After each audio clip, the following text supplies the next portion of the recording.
Ok, vamos direto ao ponto. A história de Adão e Eva. Mas esqueçam tudo o que acham que sabem. Essa nossa análise não é bem sobre o passado, é sobre o presente. A gente não está aqui para discutir se foi milagre, mutação ou mito. A ideia é entender a biografia do exato momento em que um animal acordou e de repente se tornou humano. E a questão central, aquela que ecoa há séculos, é justamente essa. A origem da nossa consciência. Foi um milagre divino? Uma mutação genética, meio que por acaso? Ou um mito, um arquétipo que vive dentro de nós? Essas são as três grandes forças que se enfrentam nesse debate. Pois é, a gente tem um problema de 200 mil anos para resolver. E para tentar entender isso, vamos colocar três gigantes sentados na mesma mesa. A busca pela alma, que é representada pela fé, a busca pelo gene, representada pela ciência, e a busca pelo símbolo, que vem com o mito. E o primeiro embate, esse é inevitável, é a matéria primordial contra o código genético. É o barro contra o gene. A ciência já chega com aquela voz precisa, quase cortante, e bota as cartas na mesa. Olha, vamos começar com os fatos, por favor. Não houve um casal original. A genética não mente. A diversidade que a nossa espécie precisa para sobreviver exige uma população, não apenas 2 indivíduos. Adão e Eva são uma impossibilidade biológica. Já passou da hora de enterrar esse conto de fadas. Mas aí, a fé responde, com uma calma profunda, ressonante. Você está vendo a letra, mas não está ouvindo a música. O barro que a Bíblia descreve é a matéria que você tanto estuda.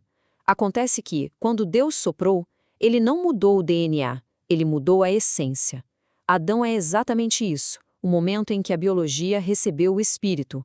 Ou seja, o ponto crucial aqui não tem nada a ver com biologia, é totalmente espiritual. E, para reforçar o argumento, a ciência joga os dados na mesa. A Eva mitocondrial, que é a nossa ancestral comum por linhagem materna, viveu há cerca de 200 mil anos. Beleza.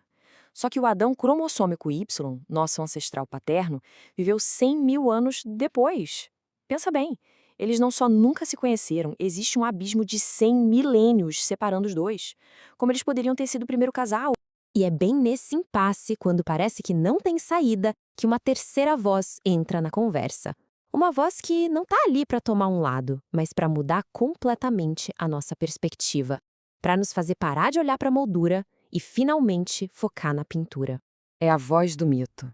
Com aquela sabedoria de um grande contador de histórias, ele intervém. Gente, vocês dois estão aí brigando pela moldura, esquecendo completamente da pintura. Um quer que a história seja literal, o outro quer que seja um erro, mas e se não for nenhum, nem outro? Adão é a psique. Adão e Eva são o símbolo do nosso eu se separando do todo. É o nascimento da autoconsciência. Ok, vamos organizar as ideias para ficar mais claro. De um lado, a gente tem a fé, que enxerga nossa origem na criação divina. Do outro, a ciência, que explica tudo através da evolução de uma população. E, de certa forma, conectando os dois, o mito, que interpreta essa origem como arquétipo da psique. São como 3 telescópios diferentes, todos apontados para o mesmo e grande mistério. Mas e se a verdade não estiver em um deles isoladamente? E se a resposta estiver na intersecção de todos eles? E se a história de Adão for, na verdade, sobre o choque, o susto de estar vivo? É aqui que a síntese começa a fazer sentido. A ciência, com sua busca incansável pelos fatos, nos deu o corpo. Foi ela que nos explicou a matéria, o tal barro do qual a gente é feito. A fé, com toda a sua profundidade espiritual, nos deu a culpa. Foi ela que deu um nome para aquela angústia que veio junto com a consciência. Sabe? Aquela sensação de queda, de ter perdido um estado de graça. E o mito, com sua linguagem cheia de símbolos, nos deu o sentido. Ele pegou essa angústia, essa culpa, e transformou numa jornada, dando pra gente uma história para explicar por que a gente sofre.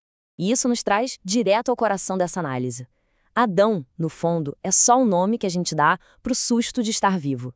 É o rótulo que a gente colocou naquele momento vertiginoso em que um dos nossos ancestrais olhou para as estrelas e pela primeiríssima vez se sentiu separado de todo o resto. E se a gente olhar por esse ângulo, o paraíso nunca foi um lugar, um jardim físico. Foi um estado psicológico. O paraíso era a pura ignorância que a gente perdeu no exato instante em que nosso cérebro evoluiu o suficiente para fazer a pergunta mais perigosa de todas. Por quê?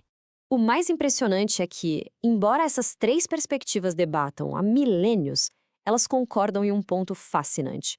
Um ponto que nos leva direto para a conclusão dessa história: o tal do fruto pulsante. Todas as três perspectivas concordam numa coisa. Em algum momento da nossa jornada, algo era proibido. Pode chamar de comando divino, de instinto de sobrevivência, de barreira psicológica, não importa. O fato é que havia um limite. E por alguma razão que a gente talvez nunca entenda completamente, nós, como espécie, decidimos que o risco valia a pena. A gente decidiu provar o fruto do conhecimento, abraçando a consciência com todas as dores e todas as maravilhas que vêm com ela. Mas isso, claro, deixa uma última pergunta no ar, e é o gancho perfeito para nossa próxima análise. Se existia uma proibição tão clara, por que a serpente, essa figura que a ciência talvez chame de predador e o mito chame de sabedoria, nos convenceu a atrair o Criador?